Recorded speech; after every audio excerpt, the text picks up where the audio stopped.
मालिक से प्रीत निभाना,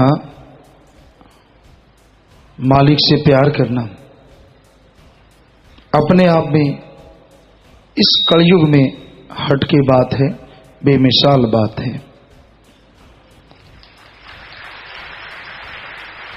क्योंकि मालिक के प्यार में कोई लेन देन नहीं चलता। ये नहीं होता बनिए की दुकान नहीं। कहने का मतलब कि आप कोई सौदेबाजी कर लो कि मैं इसके बदले ये करूंगा, तू मेरा ये कर देना, मैं ये करूंगा, तुझे खील पता से हलवा खिलाऊंगा, तू मेरा ये काम कर देना। ये मालिक की दरगाह में नहीं चलता। अगर उससे प्यार करती हो, उससे मोहब्बत करती हो, तो उसने अंत्यकरण को पवित्र करना है, आपकी निगाह को इस काबिल बना देना है कि आप जब भी मालिक के नजारे लें, जब भी आप भावना में आए, तो आपको बेइंतहा खुशियां अंदर बाहर से मिलनी शुरू हो जाएं। मालिक से ओढ़ निभाना, इस संसार से जाना तो सबने होता है। कोई मालूम नहीं कब किसका टाइम कब लिखा होता है, लेकिन जैसी मालिक से प्रीत लगाए, आखिर तक वैसी ओढ़ निभा जाए, तो वो अकेला नहीं, आने वाली और गुजरी हुई सैकड़े पीढ़ियों का उद्धार करके इस संसार से जाता है। और यही नहीं, देवी देवता रूहानी मंडलों पे जो भी रूहें अटकी हुई हैं वो कुरलाती हैं, देवी देवता जय जयकार करते हैं, पुष्प वर्षा वाकई होती है। ये 100% सच है। आपने वैसे कहानियों में, किस्सों में सुना होगा कि देवताओं ने बरसात की पुष्पों की, तो ये कोई मामूली बात नहीं है। वो देवता जिनके लिए लोग कितनी कितनी देर भक्ति करते हैं, उनको खुश करने के लिए तड़पते रहते हैं, जब आत्मा मालिक से ओढ़ निभा के जाती है, वो खुद चल के उस रास्ते पे आते हैं और उस पर पुष्प वर्षा करते हैं, जय जयकार करते हैं कि धन्य ये रूह जो काल के देश में मालिक से ओढ़ निभा के सचखंड निज धाम जा रही है। नाम लेने का मतलब ये नहीं होता कि ये संसार आपका पक्का अड्डा है।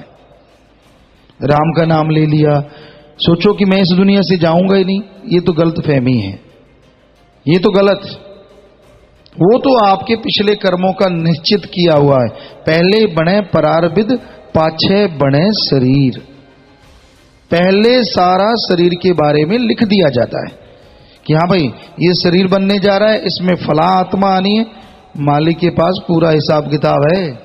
जैसे एक व्यापारी रखता है, फला को पैसे देने हैं, इतनी देर बाद वापस ले लेने हैं, फला को देने इतनी देर बाद। जिम्मेदारों के होता है कि इतनी देर बाद फसल काटनी है, इतनी देर बाद ये स्प्रे करनी है, ये खाद देनी है, फल इत्यादि इत्यादि। तो वहां राम के घर, ये मालिक के घर, सारा हिसाब किताब तो पहले सेटिंग हो जाती है कि हाँ भाई इस आत्मा ने इस शरीर में इतनी देर रहना है। पर उस टाइम से पहले पहले अगर आत्मा मालिक से जुड़ जाती है, मालिक का नाम लेने लगती है, तो उसका कल्याण ऐसा होता है, ऐसा होता है कि जिसकी कल्पना काल महाकाल भी नहीं कर पाता। यानी वो यहां भी नजारे लूटती है, जितनी जिंदगी बचती है, खुशियां लेती है, जाना तो उसने उस टाइम पे है ही। लेकिन जो मालिक से जुड़ी जीवात्मा होती है, वो यहां भी नजारे लूट के जाती है और आगे भी मालिक की गोद में विराजमान होती है और बेइंतहा खुशियों से माला माल होती है। इसे कहते हैं ओढ़ निभाना।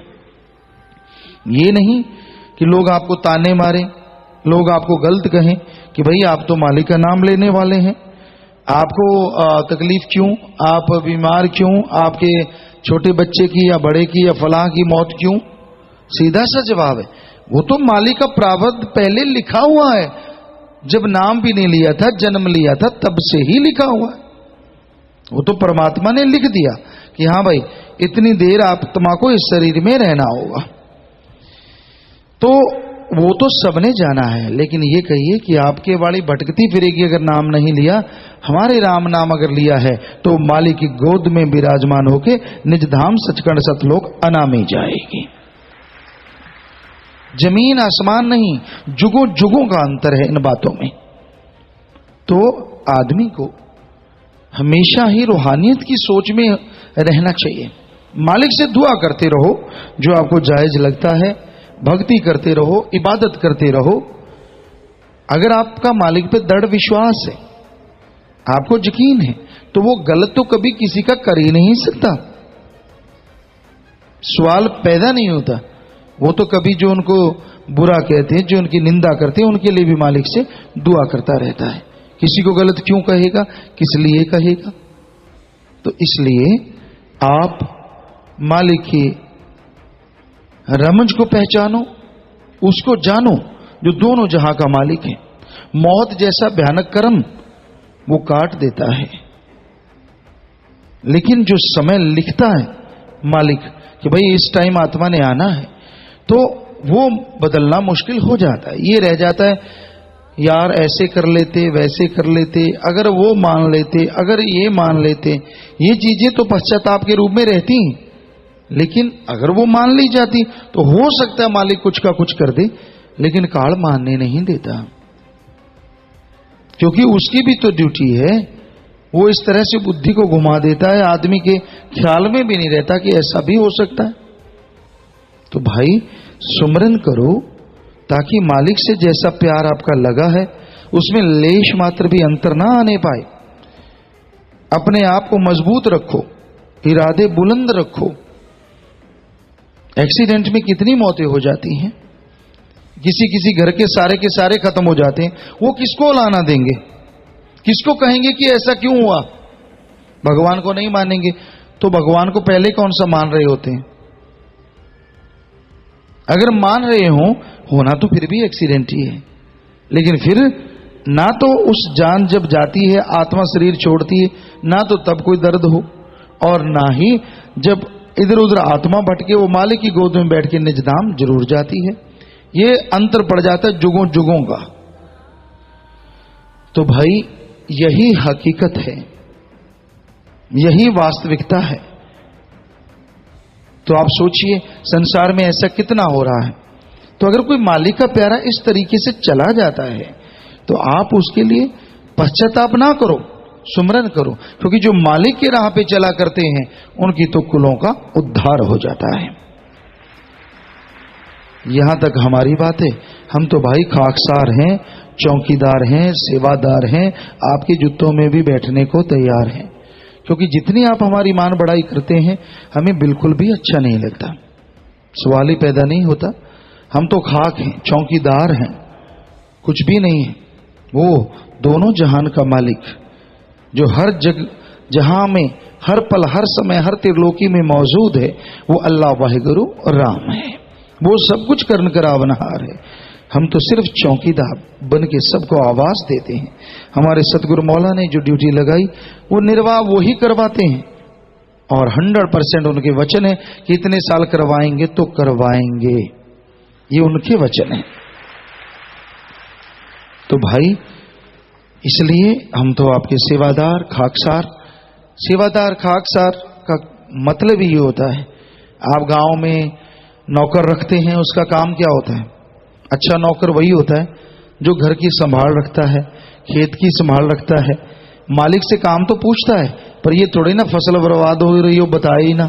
अच्छे नौकर की ये निशानियां होती, वो फौरन बताता है, भाई अपनी फलां जगह फसल खराब हो रही है, फलां जगह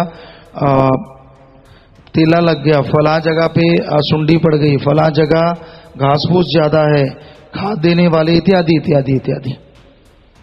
तो वो अच्छा नौकर होता। उसी तरह सतगुरु मालिक ने रहमो करम की, हम तो आपके सेवादार हैं। हम भी आपको बताते रहते हैं कि अब काम वासना रूपी तेला लगने वाला है, सुंडियां पड़ने वाली हैं, अगर ऐसे बुरे कर्म करोगे, ऐसे कर्म करोगे तो ये बीमारियां लगने वाली हैं। अब हम तो अपना जो सेवादार का फर्ज है, नौकर का फर्ज है, वो निर्वाह करते रहते हैं। आगे आप सुनते हैं नहीं सुनते, वो आप मर्जी के मालिक हैं। तो भाई हमें कोई मान बढ़ाई की इच्छा नहीं, ना हमें भाती है, ना हम इससे खुश होते हैं। कहीं आपको भ्रम हो कि हमें हमारी मान बढ़ाई करोगे तो हम बड़े खुश हो जाएंगे, सवाल ही पैदा नहीं होता। हम तो नौकर खाकसार चौकीदार कितनी बार कहें उतनी बार कहते रहेंगे, क्योंकि ये हमें आदत नहीं है। हमारी उपमा करनी है सतगुरु मौला अल्लाह वाहिगुरु राम की करो। हर पवित्र ग्रंथ में उसी की उपमा है। उसी मालिक की चर्चा है। हाँ, महापुरुषों के, गुरुओं के, संतों के वचन है, जितने सुनाओ, जितने पढ़ो, उतनी ही ज्यादा खुशियां ही खुशियां हैं, और इंसान को अंदर बाहर से मालिक लबरेज कर देते हैं।